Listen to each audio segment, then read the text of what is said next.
Plan de lectura día 11, mes 12. En Amós capítulo 4 vemos que el Señor se dirige a las mujeres acomodadas de Samaria llamándolas vacas de Basán. Esto porque esa localidad era conocida por sus buenos pastos. Entonces, tal como las vacas de Basán se alimentaban de los mejores pastos, así también las mujeres de Samaria estaban acostumbradas a una vida de abundancia material y presionaban a sus esposos, o señores como son llamados aquí, para que les mantuvieran ese estatus, incluso a costa de los más desvalidos. Sin embargo, el juicio del Señor vendría sobre ellas y serían llevadas cautivas a otro lugar. Luego, el Señor les manda con ironía a que sigan ofreciendo sus adoraciones torcidas en contra de lo que Él ordena. Con esto destaca lo inaceptable de sus prácticas religiosas. Desde que se dividió el reino del norte, Israel, había creado un culto idolátrico impulsado por Jeroboam, el primer rey del norte. Él había levantado becerros de oro para impedir que los israelitas fueran al sur a adorar al templo, temiendo que se pudieran quedar en Judá. Los israelitas persistieron en esa idolatría y deformaron el culto al Señor. Por eso Él los estaba acusando aquí y les había enviado distintos juicios como el hambre, la sequía, las plagas y la espada, de tal forma que los había librado de la destrucción total como a un tizón arrebatado del fuego. Pero ellos no se habían arrepentido de sus pecados. Por estas cosas, el Señor convoca a Israel diciéndole que se prepare para venir a juicio ante el Creador de todas las cosas, el Señor de los ejércitos. En el capítulo 5 el Señor anuncia que diezmará a Israel trayendo mortandad, pero en medio del anuncio del juicio les extiende su mano de misericordia y les hace una de las invitaciones más conmovedoras de la Escritura, diciéndoles en el versículo 4: buscadme y viviréis. Y después les dice en el versículo 6: buscad a Jehová y vivid.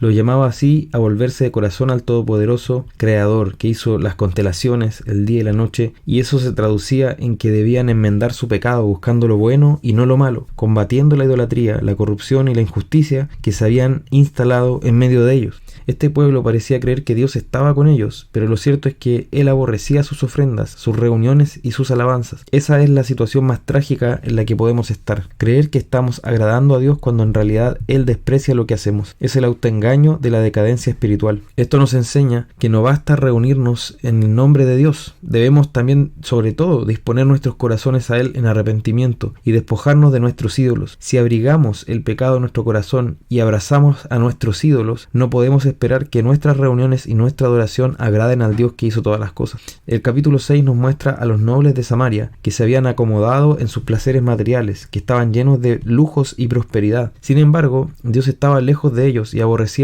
toda esa abundancia económica. Muchos hoy creen que la prosperidad material es signo de la aprobación de Dios, pero si nos hemos apartado del Señor, esa prosperidad no es más que un antecedente adicional para que el Señor nos juzgue por idolatrar las riquezas. Él aborrece la opulencia y el lujo de quienes se creen ricos por tener posesiones, pero en realidad son miserables ante Dios, llenos de inmundicia y maldad.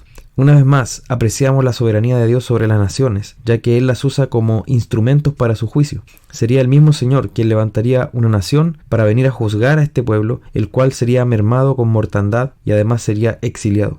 Tengamos cuidado entonces de no poner nuestros ojos en los bienes de este mundo, de que nuestro corazón no se desvíe siguiendo los placeres terrenales, de tal manera que nos olvidemos del Señor. El Salmo 130 ya fue comentado en la primera parte de este plan. Proverbios 29 del 21 al 22, vemos que primero en el versículo 21 se nos llama a tener cuidado en las relaciones laborales, de no dar demasiada confianza a quienes luego pueden aprovecharse de ese buen trato que han recibido al punto incluso de perjudicar a quienes les han dado el trabajo.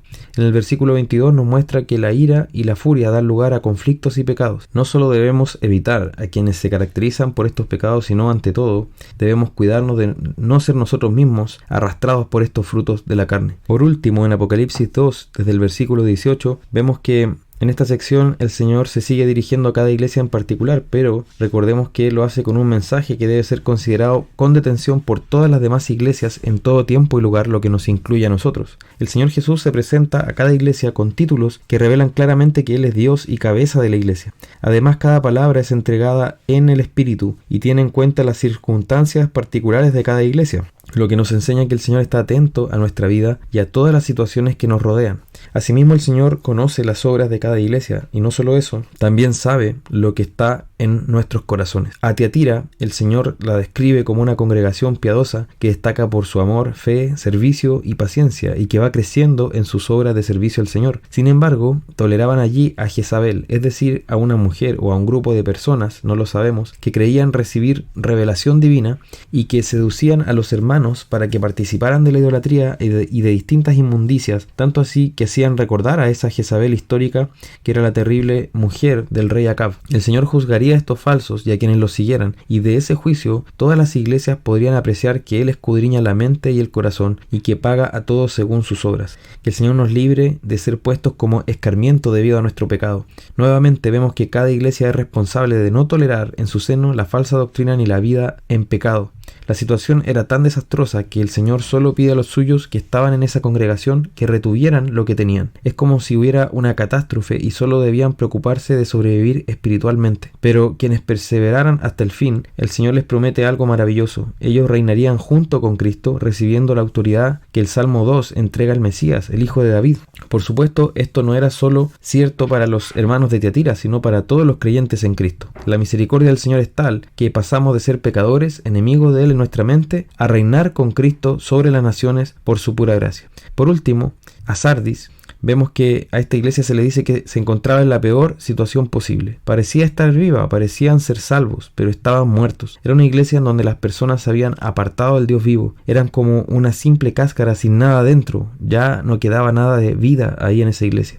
Mientras en otras iglesias había unos pocos falsos que se habían infiltrado, en esta iglesia era al revés. Había unos pocos que realmente eran discípulos de Cristo y ellos serían salvos, pero la mayoría no lo eran.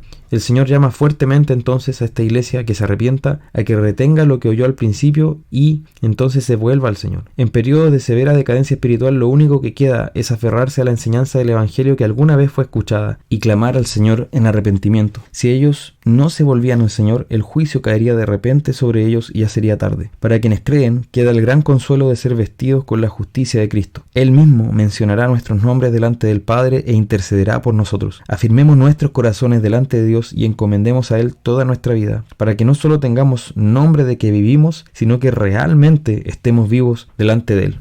El Señor les bendiga.